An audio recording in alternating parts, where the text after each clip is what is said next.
Welcome to Brick by Brick, a step-by-step YouTube series that documents the building of a company from start to finish. Hey, there. Yeah. Lifestyle images are photos that you take of your product in real life, with a person, in a setting, outside, in their intended use, anything other than like a studio product shot. And so what I did is I asked a couple of my friends, Blake and Monica. They were super gracious with their time and then let me come by and take some lifestyle photographs. So they put on some nice clothes, did their makeup, we walked out to their garden, and we started taking shots. We started taking photos, so many photos. We just snapped them in all different directions, them as a couple, them alone, in their pockets, and we got a ton of really cool images like these that you see right here. Once the images are taken, they have to be edited, of course. So the next step is to pull those images and get them into Lightroom. Lightroom is where I do all of my color grading, and you can see I'm just playing around with the sliders just to make it look good. Once it's gotten to a point where it looks good and I like how the colors are and how they're popping and how they look to me, then I take those settings and I copy them and then I paste them on top of all the other images. What you want to do is you really want things to look clean, clear, and you want attention drawn on the subject.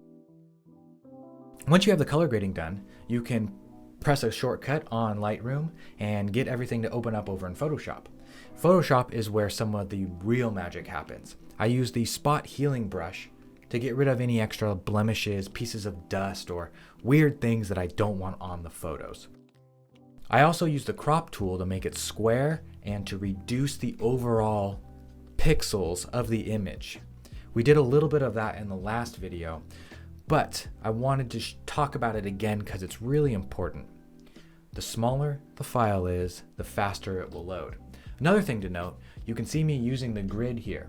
The grid breaks things up into thirds, and I use the rule of thirds when I'm putting together a composition of my photographs so that the subject is always on one of the crosses. And then of course, I go in with the spot healing brush and make sure that everything looks good and everyone's fingers are clean and the vape cases look good and there's no dust on them, and if they have blemishes here or a scar on their hand, I just remove stuff and make things look nice. It's not only for my subjects, but also so we can have a nice, clean, eye-catching professional image. There's nothing wrong with doing a few retouches, especially when we have technology like this that makes it super simple.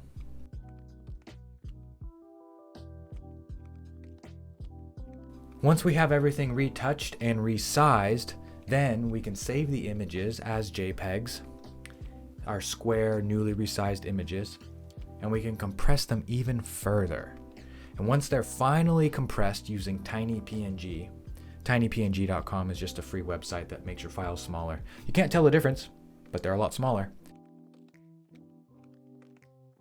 This is the final result, a compressed lifestyle image that we can use for all of our branding and have it look super clean and professional.